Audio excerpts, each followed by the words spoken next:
All right. I think we're just waiting for YouTube. There we go. What is up, Internet? It has been a little while. We took some weeks off for the holidays. So I hope you guys are refreshed and ready to jump into a nice and spicy topic today.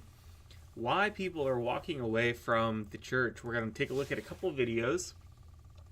If this is your first time, welcome. This is Church Chat, our Wednesday midweek live stream where I sit down and take a look at what's going on in the world of faith and Christianity and life. And sometimes we get a little bit off topic, but it is always a good time to be here with you, whether you're watching live or back on the VOD. Just so glad that you could join us. Just jumping back in. If we haven't met, my name is Matt. I'm a pastor in Fremont, California. And part of what I do here is just jump online to have open-ended conversation that kind of approaches ministry in a different way than you would typically see on Sundays, because we usually have kind of like more of a one-way sort of dialogue when it comes to Sunday sermons and typical traditional Sunday church stuff. But we got our first bot. Thanks for joining, bot. Let's go ahead and kick you. Thank you. It's good to be back. So it's just a different approach. We are going to talk about things that are trending, things that are topical, and then we'll kind of just go with the flow with things. Whereas Sundays are kind of more a direct, planned out, coordinated teaching. We still pick our topics, but like I said, we do get a little bit off topic, and that's totally fine, because I just want to be able to address wherever you guys are at in your current walk with Jesus, or if you just have questions about Jesus, that's fine too. Or if you're just frustrated, you know what? I'm a little frustrated too. And I think we can all empathize a little bit with that. So let's go ahead. Let's jump into our first video today. Let's go ahead and share. This is from a channel called Totus Catholics, Totus Catholica. Oh my gosh, I don't know why that was so difficult for me to say. But there is apparently a 40% decline, and this is the megachurch crisis no one is talking about. Let's see what our friend here has to say. You've probably heard it. Protestantism is booming in America. Megachurches are packed. Evangelical faith is on the rise. The data supposedly proves it. Millions flooding into non-denominational churches, massive auditoriums, global influence.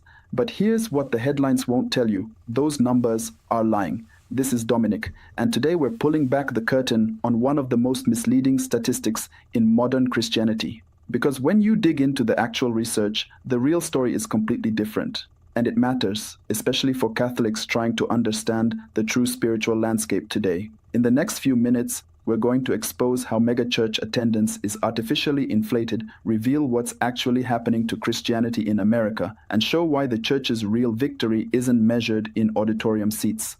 This is so good. It's definitely, like, depending on your denomination, it's like Christian adjacent. I know that there's a little bit of tension between Christianity and Catholicism. Let's go ahead and put that aside just for a second, because a lot of the same things are applicable, no matter if you are of a Catholic denomination or Christian denomination, whatever it is. It must be scary for megachurches right now, especially.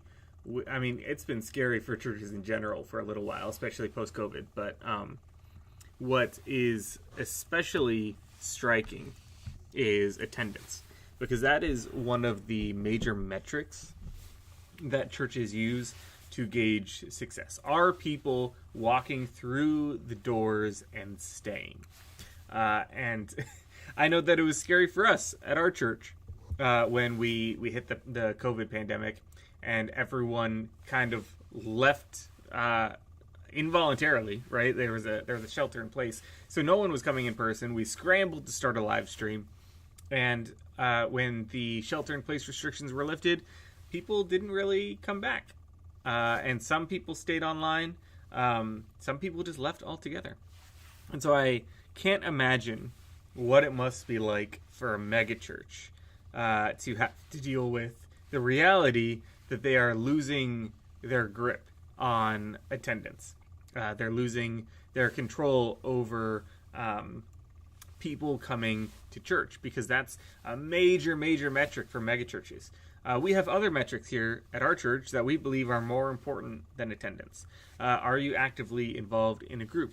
Are you actively living out your faith and taking steps of discipleship? We have certain courses that we offer that we're like, hey, we really don't care if you come to church on a Sunday. You can tune in online if you want.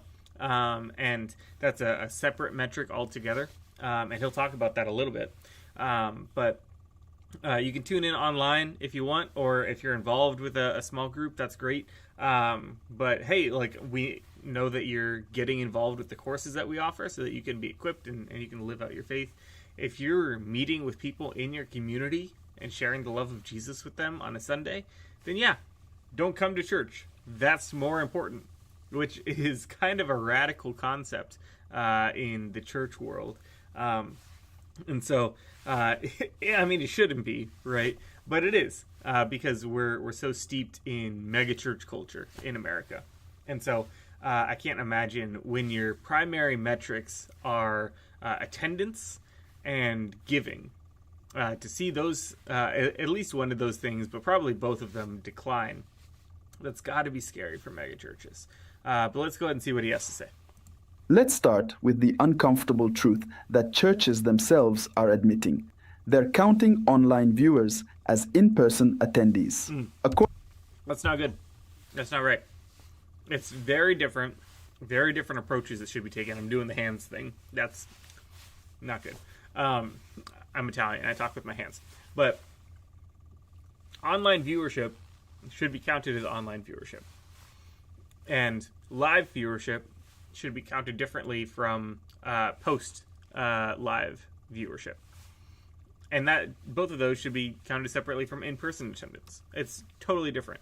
According to recent church attendance research, 45% of churches use attendance multipliers to boost their online numbers. Someone tunes into a live stream for just 12 minutes, and that counts as an attendee. But many churches multiply it by 1.8 people per screen. 1,000 online viewers becomes 1,800 attendees.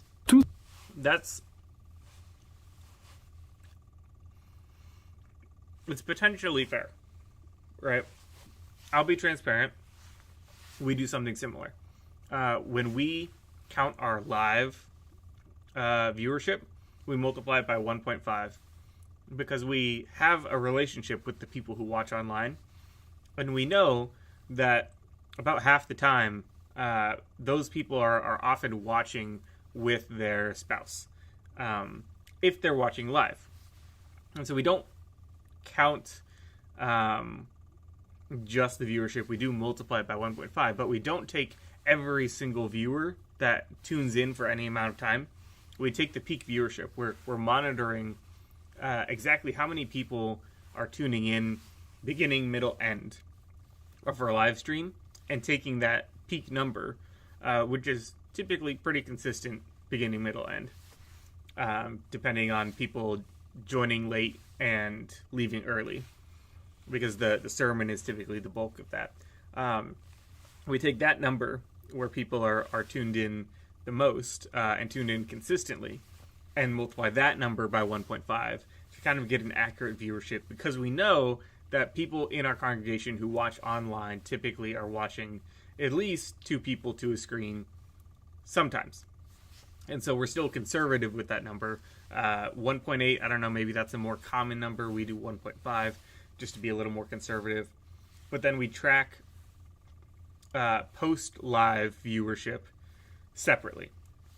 Completely different number from our live viewership. And again, completely different from our in-person attendance. And so our live viewership times 1.5 does get added into attendance. Post live viewership, if we just post a sermon, does not get added, and that's a separate metric that we're tracking. And so I feel like if you are willing to track things in a way that you're respecting the numbers and being honest about the numbers, and you actually know who's watching and who's not watching, how many people are watching, then you can get an accurate idea. But for megachurches, I can totally see why they might want to fudge the numbers a little bit if attendance is such a major metric. 2/3 of megachurches now report more online attendees than actual bodies in the building. That's when you crazy. add inflated online numbers to in-person worship, the total looks spectacular. But remove the multipliers, the actual committed attendance tells a different story. Why the inflation? After the pandemic devastated in-person attendance, many churches lost 20 to 50%. They needed numbers to keep donors from losing hope. Counting inflated digital attendance masked the crisis. It made growth appear real when buildings were getting emptier. This isn't growth, it's accounting manipulation. And it's the foundation for the Protestantism is winning narrative dominating Christian media.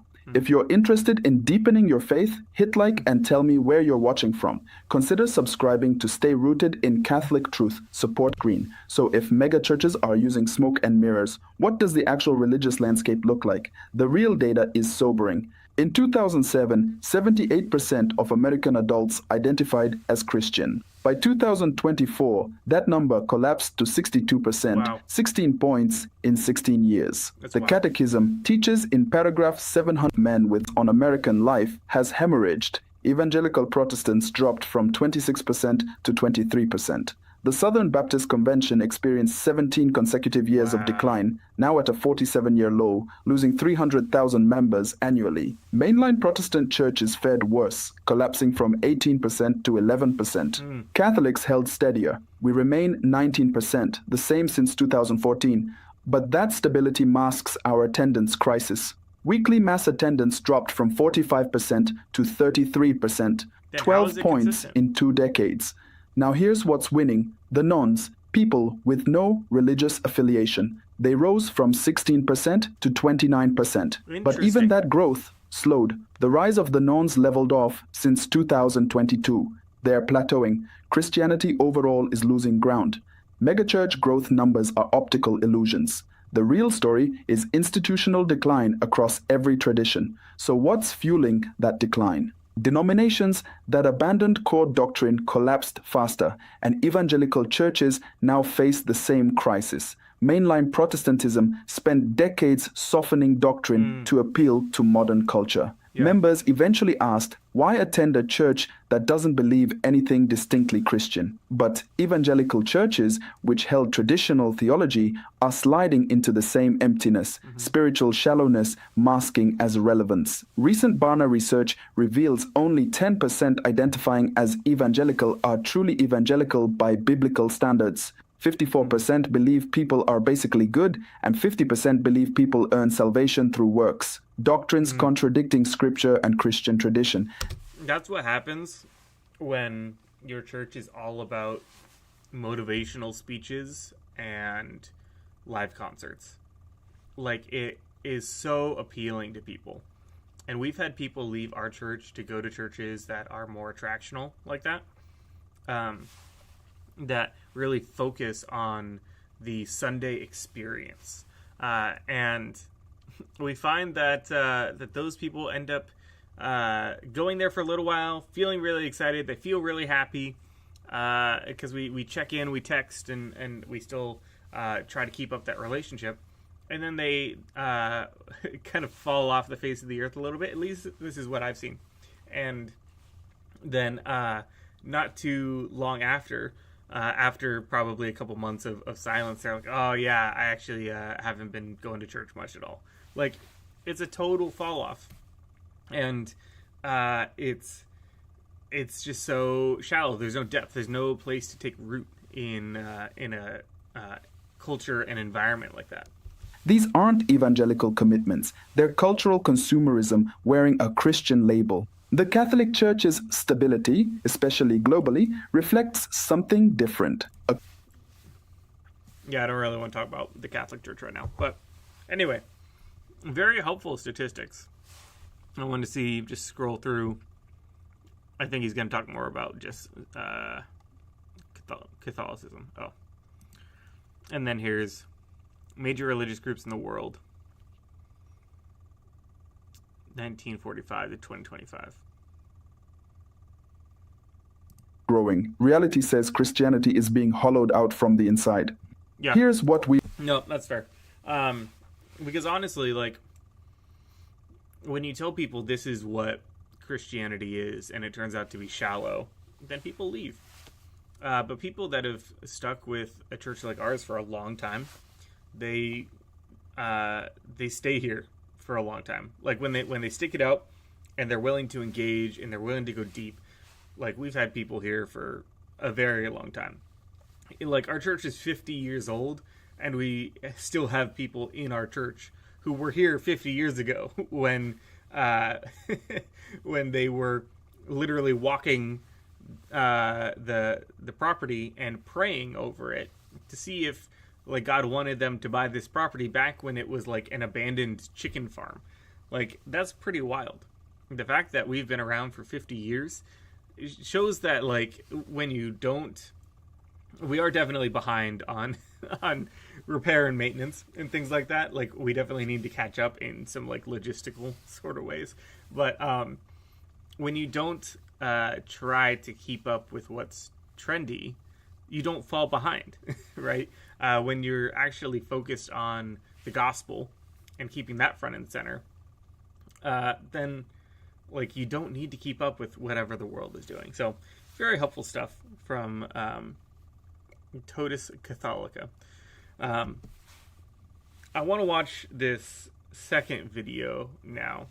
This is actually an interview from Adrian Bankert from... oh man, I'm totally blanking on this guy's name. It's in the description. Joe Dobbins. And he writes a book called Hope After Church Hurt. And apparently he's experienced some of this. He wrote this book, and now he is a pastor as of the recording of this video.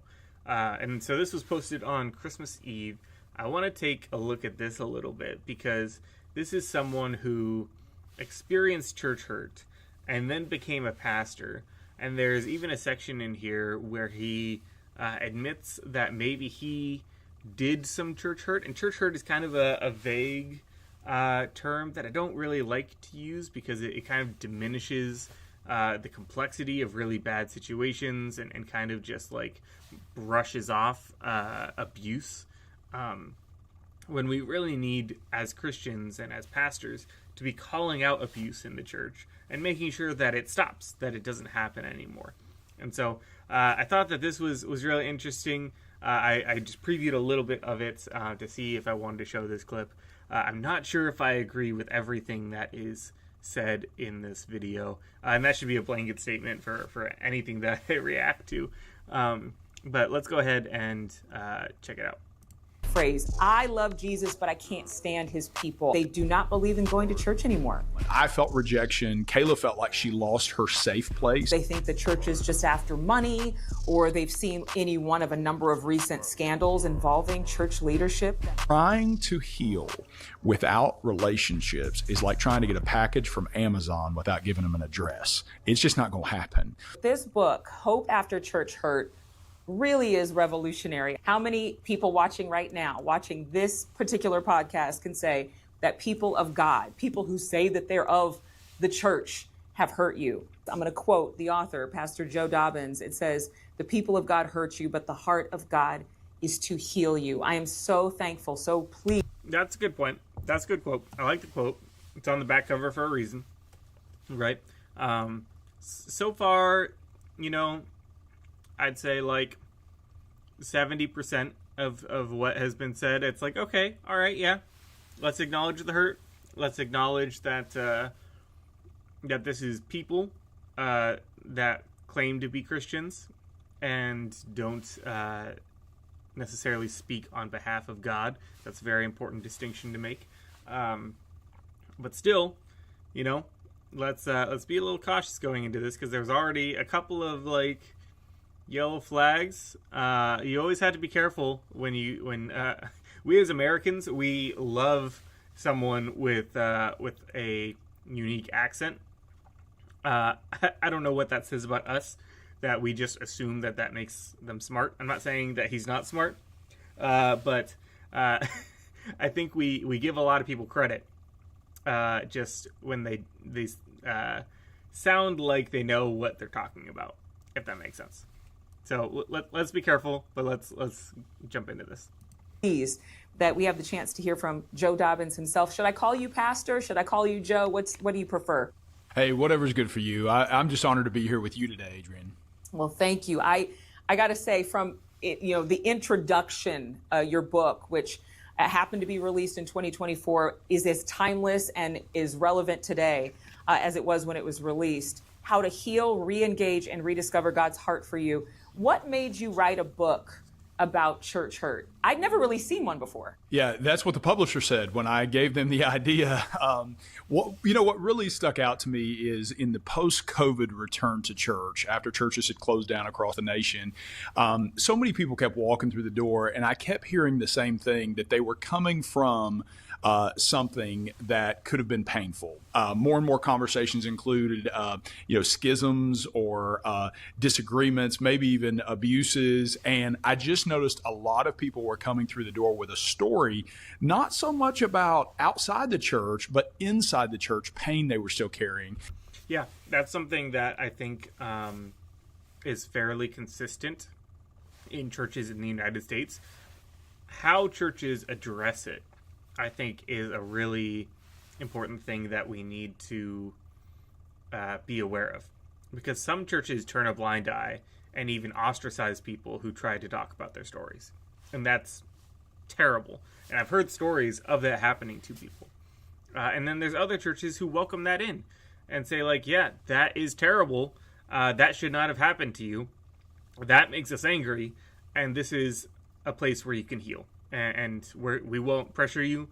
Take things as slow as you like. And that's the posture that churches should be taking with this issue. And I just had this thought. I thought, if we don't do something to help them heal, they're going to continue not only in this hurt, but they're also going to hurt our local church as well, because they're going to be toxic. And that I don't like. I don't know if that is something that he's saying off the cuff, or that he is prepared to say. I'm prepared to defend. I'm not a fan of that. To say that, yeah, we need to help people heal, because otherwise they're going to be toxic to us. I feel like unnecessarily brings other people into this situation. If someone is being vulnerable with you as a pastor and saying yeah, this really terrible thing happened to me. There was an abusive situation, or even just something that didn't sit right with me. To turn that and say okay, well, I'm going to help you because I want to make sure that no one here is hurt by you. It's creating unnecessary victimhood, I would say. Now, there are situations where someone has been through a traumatic thing, and the congregation does need to be protected in some sort of legal capacity, or so the police need to be called or something like that. I'm not talking about that. If there is genuinely a threat involved. But to say hey, the thing that is causing you hurt, the abuse that happened to you makes you toxic to our congregation, and so we need to fix you, that doesn't sit right with me. That's not okay. And from that, really began to start looking into it, did our sermon series based off of it, saw a lot of online traction from that sermon series because it resonated with so many people. And then just clearly knew this is a message that's needed in a broader sense, not just in my local congregation, but maybe in the church across the world. In chapter 1, page 23, I just happen to have, again, I'm going to just reference it a few times. that you're no stranger to church hurt. So just share a little bit about how this. I really don't like that term. It's so diminishing. I don't like it. This is personal for you. Yeah, the church has given me some of my best memories and some of my deepest wounds. I grew up in church. My parents took us there consistently, and then I found my wife through faith community, and then we lead a faith community. So we do understand what it is to be hurt. And even before that, in the introduction, I acknowledged that my own actions have hurt people before, and that we have to own up to that. But one of the Well, at least he's doing that. And at least he's willing, I will say, even though I don't agree on the terminology of church hurt, and I definitely don't agree on saying that someone who is hurt is now toxic. At least he's willing to own up to that, and I appreciate that, and I hope it's changed, because they link the hold on, they link his church's website in the video, and they also link his website. And so, this is his website, which, it's advertising his book. It's got his messages. Anyone, like a pastor who has his own church website, instantly makes me skeptical about, and speaking requests. I don't know what this is. Church leaders. Oh, okay, he has his own conference and okay,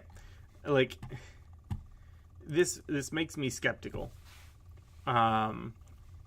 Any pastor that has his own website to promote himself makes me skeptical, because it just doesn't feel like it's about Jesus, honestly. Like if you are, well, like if it's your job to go around and preach at different churches, like there is a place for that. Like I have my own potential issues with that sort of strategy, because I feel like the best messages come from someone who knows your community, but it just doesn't sit right with me. And this his church instantly is giving Megachurch, and when you look at locations, they have, looks like 3 different counties that they have locations in, and then a correctional facility and online. The correctional facility, I admit, that's kind of cool. But then also, they just appear to have 2 campuses. I don't know, but no matter what it is, it's definitely Megachurch, concerts, motivational speaking sort of vibes, just by a little bit of like clicking through and seeing what it is they're advertising. It's lights, it's music, it's concerts, it's motivational speaking. It's not like people gathering together. It's almost exclusively, number 1, photos of him, and number 2, it's photos that aren't actually showing people in community. They're just at a concert or at a TED Talk. And that never sits right with me. And I get it that this looks cool. But like it's giving go with the status quo. Don't ruffle feathers. Like that's what this says to me. The most significant moments for Kayla and I, my wife, is that when we were very young, we were getting engaged, and end of our engagement was a little bit kind of tumultuous because her family thought we were too young, and the church that she belonged to kind of took the side of her family. And there was one Sunday where she's really warring in her heart. She wants to honor her mom and dad, but we also feel like it's our time to move forward and get married. And she goes to the front and she kneels down and she begins to pray, seeking God's direction action on this engagement and progressing with it.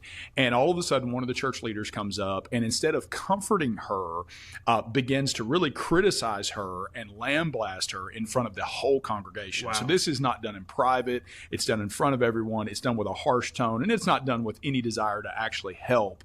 It's really just the idea of correction, even though they're not in a position to correct. Well, this was That's crazy, especially over something like getting married. Definitely understand raising concerns over getting married young. My wife and I, we met and we were just like, yeah, we're done dating. Like, we don't want to date around anymore. We don't want to date other people. We like each other a lot. We're in love and we want to get married. And everyone was kind of like, whoa, okay, hold up. That's a little fast. But we were just like, we both know what we want, and we found it. And now we're, this year, we're going to be married for 5 years, and we have a 2-year-old. And so we're very happy. But I understand raising concerns. But taking it this far to not only chastise and not provide support, but to do so in front of the congregation in a vulnerable moment like worship, that's messed up. a monumental moment. I felt rejection. Kayla felt like she lost her safe place. You know, the church is a place we should be able to openly struggle and seek God. And for us, it was significant. And though we still attended church in the weeks to come, the truth is our hearts were closed to receiving from the church because we had been hurt.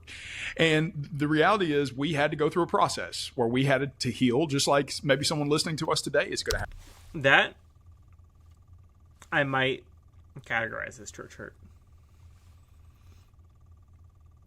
That is definitely a negative experience with church, and it hurt them. And so I might say, potentially, or at least be okay with them saying that that is church hurt. But to say that any negative experience is church hurt, like that is a one-off experience. Maybe it happened a couple times. I don't know. But it was a singular situation where, yes, something very terrible happened. And the community was not a community. It was not loving. It was not Christ-like. Definitely hurtful, right? But still, to categorize abuse as simply church hurt, not okay with me.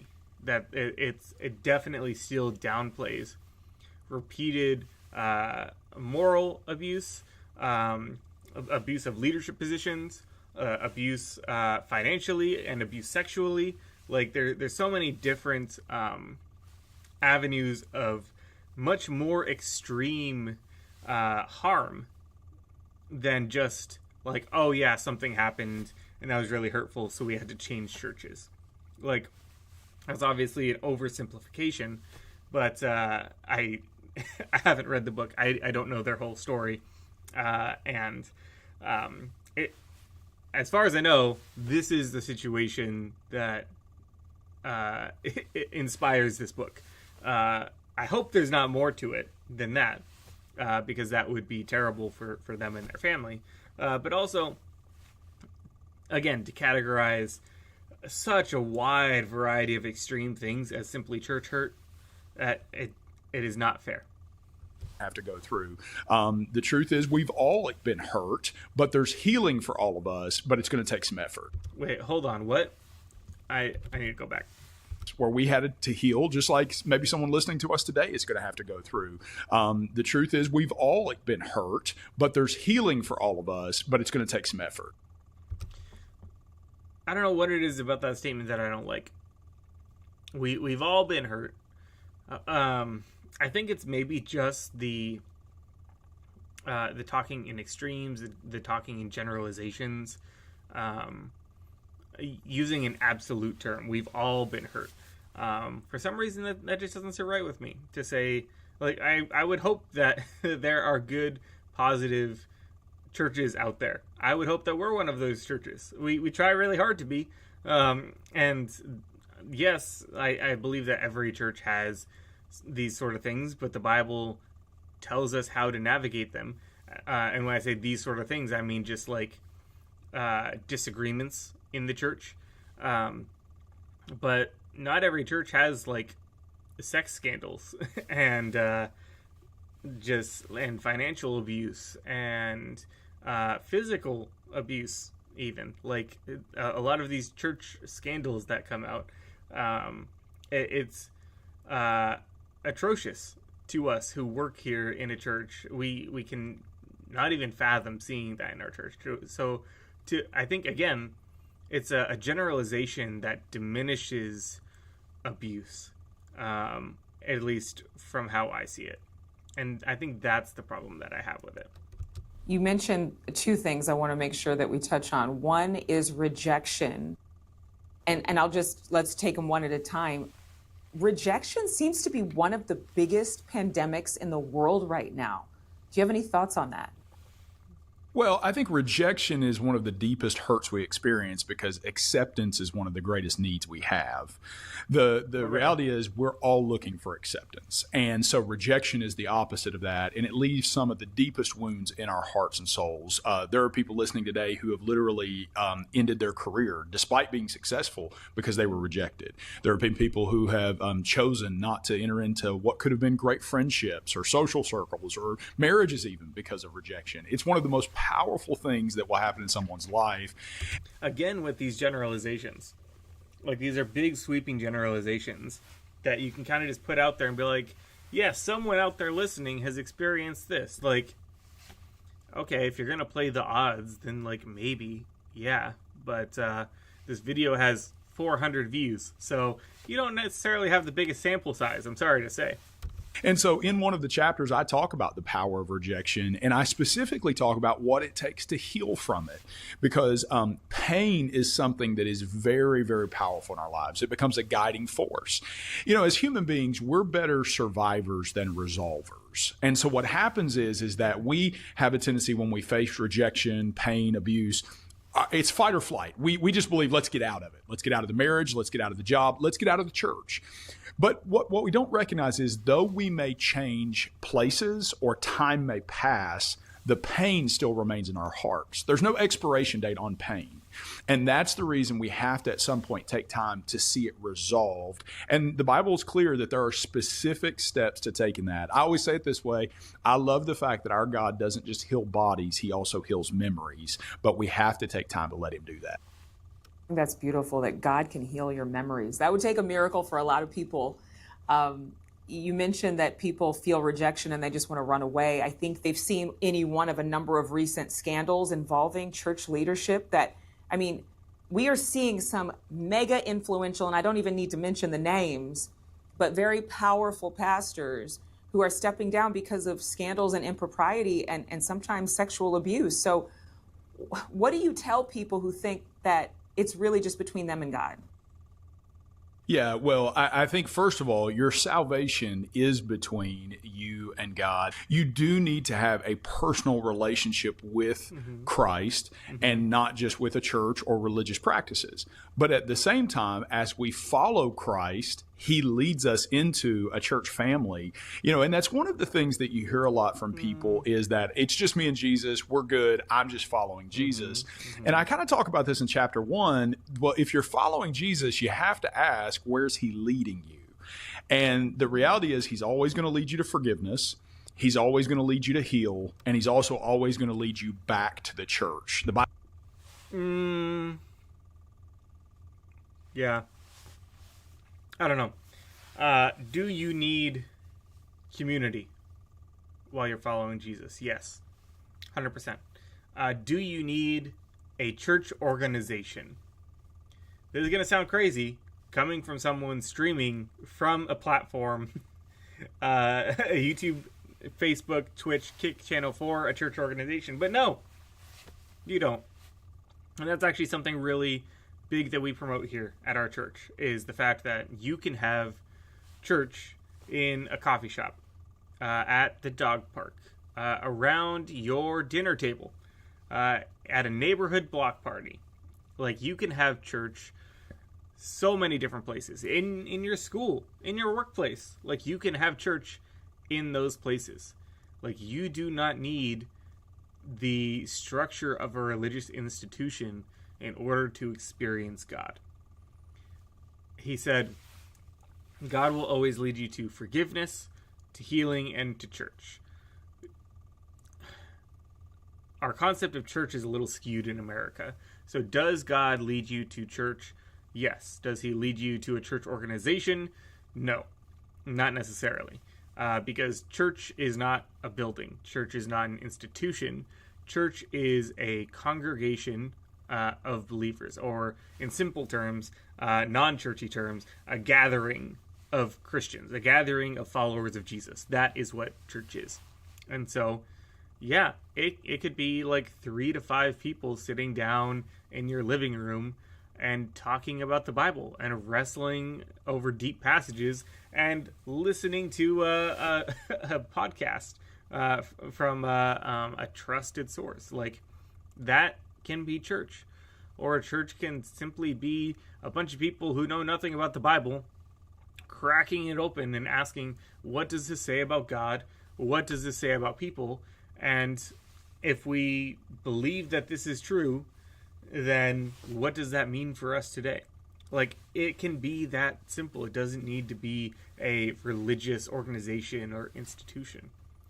The first thing that he said was God will always lead you to forgiveness. And that's another, like, sweeping generalization. Like, yes, God wants you to be able to move on from the bad things that have happened in your life. The problem is that church leaders who are abusive or condone abuse or sweep abuse under the rug, they'll say that you need to forgive and move on because your abuser is flawed and you need to stay in this situation to prove that you've forgiven them. That's totally wrong. That is so messed up to say that you need to stay in this situation because you boost attendance numbers, you boost giving numbers, whatever it is, or it would just look bad for our church, for our PR or whatever. Like, that is not okay. Like, if someone experiences abuse in your church, as a pastor, the best thing you can do is say, like, yeah, that should not have happened to you, and I don't blame you if you want to go and find healing somewhere else. And in fact, you probably should. And we are going to take the necessary steps to make sure that this doesn't happen again here. We are very sorry. This is not right. This is very, it makes us very angry that we allowed this to happen. And we're going to make sure that it never happens again. That should be the response. But I think far too often we put the responsibility on the victim of abuse to forgive, rather than saying, yeah, you need to go heal on your own timeline, and we're going to fix things. And we're going to make sure this doesn't happen again. And so to rush someone to forgiveness, and often to make them stay in the abusive situation, not okay. And then the other thing that he said, God leads you to church, he leads you to forgiveness. The second one was he leads you, was it to healing? I don't know, let's go back. He's always going to lead you to heal. Yeah. And healing, that's the one thing that I can agree with. But again, like, it's another vague spiritual thing that that pastors can potentially say, like, you just need to heal and move on. And again, just like sweep this under the rug. Like, forget that it happened. Forgive, heal, move on. Like, we don't want to hear about this anymore. Like, it's so vague and unconvincing to me, honestly. If you want to finish this interview, you can. But I want to, before we close, just watch a little bit of one more video. This is, I think, the least viewed of the 3. Oh, no, sorry. This has 1,000 views, but it's the least number of subscribers of the 3. Because this one has almost 9,000 subscribers. This is 50,000 subscribers. This is only 150 subscribers. This is from Avery Robitaille. I'm probably saying that wrong. I'm sorry. But this is Leaving Christianity, Why I Walked Away from Religion. And I feel like this is probably one of the more out their perspectives. We heard from the first guy who's Catholic. We heard from the author of that book. He's a pastor, but this is someone who was a part of the church who decided to leave, and I think that's an important perspective for us to hear. Of how rainy and windy it is outside is just like so hilarious. I don't know if I'm gonna feel emotion. I mean, and like it's raining outside. I can't have like yesterday's water. I don't think every aspect of this video is going to be heartbreaking, but I mean, going through it was heartbreaking. So really my intention in making this video is, one, to share my story, to fill in any gaps that I wasn't able to articulate in the moment during conversations with many, many people as I was leaving Christianity, especially like family members and people really close to me that maybe still don't understand. And then two, for anyone who's currently going through this process and is like feeling really alone, I want this to be a safe, comfortable space. If you're questioning or going through it or have already gone through it, cheers, and here we go. See, that's the first thing that automatically stands out to me, is this posture of like, I don't know, I'm just trying to process, and if you're trying to process too, then this is a place for you. Like, that is, it shows so much humility and empathy that I feel like we don't get from a lot of major Christian sources.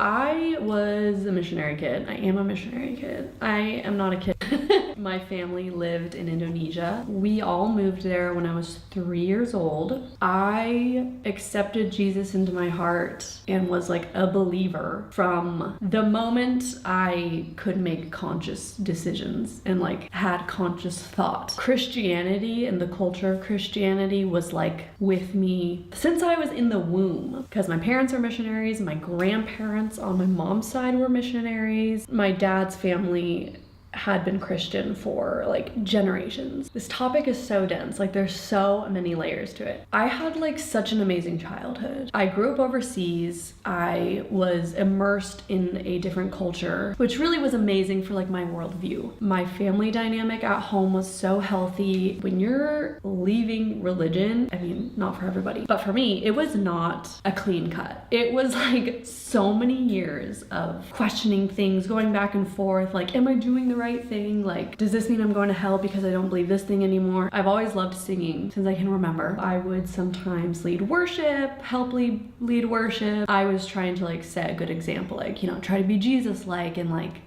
be, oh my god, I forgot about this quote. It's like, you are the only Bible some people will ever read. I really like embodied that, or at least I. That's probably like the one silver lining from this video. She's going to dive into a lot of different topics. And this is a 20-minute video. We don't have that much time left, so we'll have to skim through just a little bit. But like, that statement is maybe a little too Jesus-y, a little over spiritual, like you are the only Bible that someone might ever read. But like, there's some truth to it, like, hey, you are probably the best person to share the gospel with your community. It's not a pastor, it's not an elder, like, that doesn't know this person at all, but the pastors and elders of your church are there to equip you to be able to share your story and share the gospel with others. And that's what's going to speak to people. And so she talks a lot about being a missionary kid for a while. She leads worship. She went to youth summer camp. She got the warm, fuzzy feelings with the concerts, and said every year that she's going to rededicate her life to Christ. But let's go ahead and jump forward just a little bit. Felt great. So when I was 18, I moved back to America to go to university. I went to Biola University, the most Christian university out there. I literally signed a contract saying that you had to do a statement of faith, your testimony on how you came to know Christ, signing that you won't have sex before marriage, you won't do smoke nicotine. Well, there's different ways to like do nicotine. So doing nicotine makes sense. You won't drink even if you are over 21. No doing any kind of drug. Those were like the things that I was like, okay, damn. Even at that time, before I had started questioning things, all the other colleges I looked at didn't, you know, like Azusa, Pacific, Liberty University. I don't think they had contracts like that. What was... Yeah, it's definitely weird when you have to sign those, because these schools have like their own theologies that they want you to subscribe to. And having gone to a couple of Christian higher educations, or gone through a couple different Christian higher educations, gone to a different couple of Christian colleges, I've definitely had to sign those. And it's really weird. I went to a branch, an offshoot of Azusa Pacific University that later became Los Angeles Pacific University. And then I went to Grand Canyon University for my master's degree. I definitely remember signing one for Grand Canyon. I don't know if I had to sign one for Azusa because it was like an offshoot branch program. And most colleges, most Christian colleges, if they offer undergrad programs, they don't require that for undergrad. But to hear that Biola is like monitoring stuff like that, and I know there's pastors on staff that went to Moody Bible College, and I think they had to do similar things. And someone even they at the very least got a slap on the wrist, but maybe even potentially got expelled for drinking, having a drink on their 21st birthday. Like, it's kind of crazy how policing these universities can be when they're hardcore Christians. And it's definitely one of the things that pushes young Christians away from the faith, especially when you're honestly a Christian organization that is hyper concerned about people having sex and people's sexuality. It is, kindly put, creepy and overbearing. You can believe what you want to believe, what the Bible says about sex and sex before marriage, and you can do your best to impart wisdom onto future generations. But the church has, excuse me, voice crack.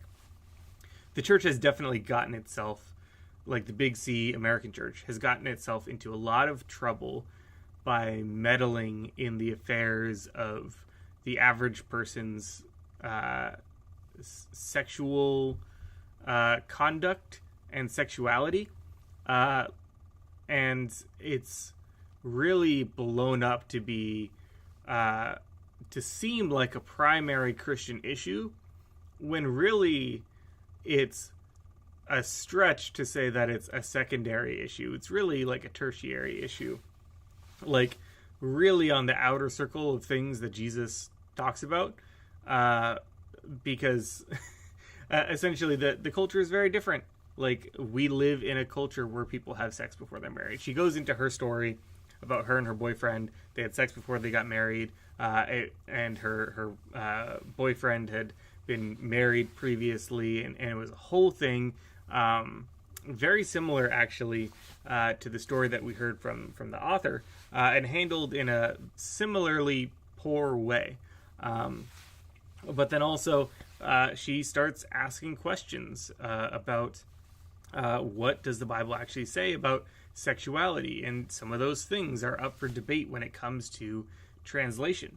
And so I'm not here to take any stances on any of this, but simply to say that, like, yeah, there are some things that aren't as clear as they've been taught, and texts have been changed over time, and we don't have the earliest manuscripts, and so we should probably hold some things lightly just in case. And so if we can't be really confident about it because it hasn't been verified across various sources and editions, and very old manuscripts, and we can't 100% say on some things, if it's a reliable translation, then maybe we shouldn't be getting our torches and pitchforks out when people are talking about sex. Like, that is, simply put, to sum up a lot of this video of things that she has struggled with. The circular reasoning is like, okay, this is not what I believe the Bible says, but like, this is what is taught, the Bible says. Getting drunk, doing drugs, sex outside of marriage, and being gay, it's a sin. If you're actively doing those things, knowing that it's a sin, then you are actively disobeying God. If you're disobeying God, if you're actively disobeying God, you're going against the Bible. And how can you say that you're a true believer if you are actively disobeying God? Because a true believer wouldn't want to disobey God. It's such a club over the head, like, to say, like, well, the Bible says, well, you want to be a true believer, don't you? Like, you want to understand what the Bible actually says, don't you? Like, it puts so much fear and shame and negativity into a person to say that, like, yeah, you're doing this wrong. Don't you want to do it right? We have the right way. Like, don't you want to make God happy? Don't you want to actually follow what God has for your life rather than what you think is best for you? Like, the fact that people can take such harsh stances when really on things that are not the point of the Bible. Like, if we just focus on the point of the Bible, which is Jesus's death and resurrection, so that we can be free from the condition of sin that we lock ourselves into, like, everything would feel so much easier and so much lighter and so much less stressful. But we don't do that. We haven't done that historically as the American church. We have focused on shame and negativity and how dare you ask questions. Coming full circle, you must not be a believer anymore. You must not be saved. And for me to hear those words, I was like, how can anybody tell me that I'm not saved? Like, I know in my heart that I am, or I knew in my heart that I was. Like, when you're being controlled by the devil, like, you don't know you're being controlled by the devil. Like, you know, I remember Christians traditionally give the devil way too much credit. Like, he's not omnipotent, and he's not omnipresent like God is. Like, out of all the people in the world, he's choosing to come and control you personally. If that's what you believe he does, like, come on, it's not hard to poke some holes in that logic. I remember praying and being like, God, I will walk away from all of these things if something is controlling me. Literally just tell me if I'm, like, being possessed right now. And every time I did that, I would just get this sense of peace of, like, honey, you are not crazy. Which would be like, okay, like, then why is this still happening? The paranoia was just, like, so scary. Like, thinking that I was possessed was just, like, I can't even describe how, like, scary it was. And the paranoia was, like, hitting hard. That was like, oh my God. Family, friends that I grew up with, not really the ones my age, more the ones like my parents' age, they would reach out, like, on Facebook, or if they had my number, text, and be like, we're praying for you, like you're stronger than this. Really just, like, never asking, like, what I'm going through, assuming that I'm just off the deep end and I need some, like, Bible verse to, like, set me back on track. Yeah, that's so unhelpful. Like, I'm glad that someone is reaching out, but you're reaching out with just this, like, vague, like, oh yeah, praying for you, oh, you're stronger than this. Like, it's not helpful.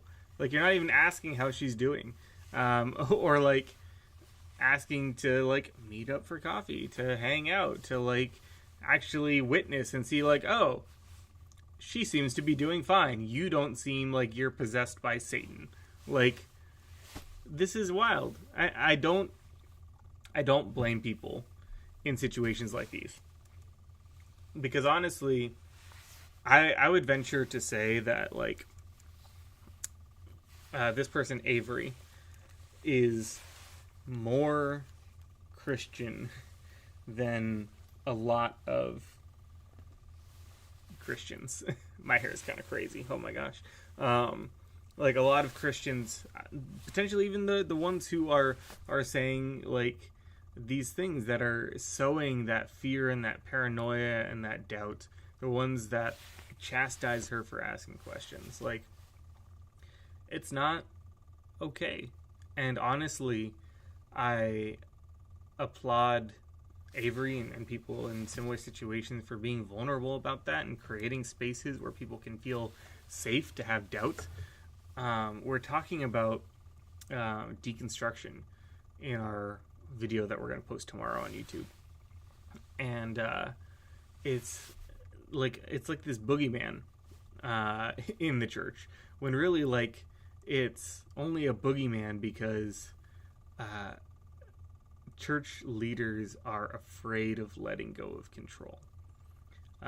Because if people start asking too many questions, then they might leave, and then they're going to stop giving us money. And we here at FCC, we encourage asking questions, because when people aren't allowed to ask their questions, guess what? They leave. And they go places where they feel like they can be safe to explore that. And we want to be a place that's safe to explore questions. So that's just some stuff about deconstruction and apostasy. And again, deconstruction is dismantling unhealthy and unhelpful theology with the intention to reconstruct it. If you continue deconstructing because you've built up this thing in your mind because of what people have taught you, no fault of your own, right? And then it all comes crumbling down. That's shocking. And that often leads to apostasy, which is completely leaving your faith. But I'm seeing more and more people like this, where they want to believe, and there are good nuggets that they're like, oh my gosh, I get this part about Jesus, and that makes so much sense. It's just not lining up with everything else that I've been taught. And so, like, maybe we just need to stop teaching those things. And not only that, but maybe we need to call out that those things shouldn't have been taught in the first place. And so, and whatever we're not sure about, we should be able and be willing to say, I don't know. And she does say that at the end of the video, but we're out of time here. And I think it's just a very mature perspective to be able to say, like, you know what? I want to follow Jesus, and there's a lot that I don't know. And I think that is more on the nose, more the point of what Jesus was trying to teach than any of these megachurch pastors that say they have it all figured out. So, hey, whether you tuned in live, whether you're watching it back, thank you so much for joining us. We'll be live on Sunday. We'll be live on Wednesday.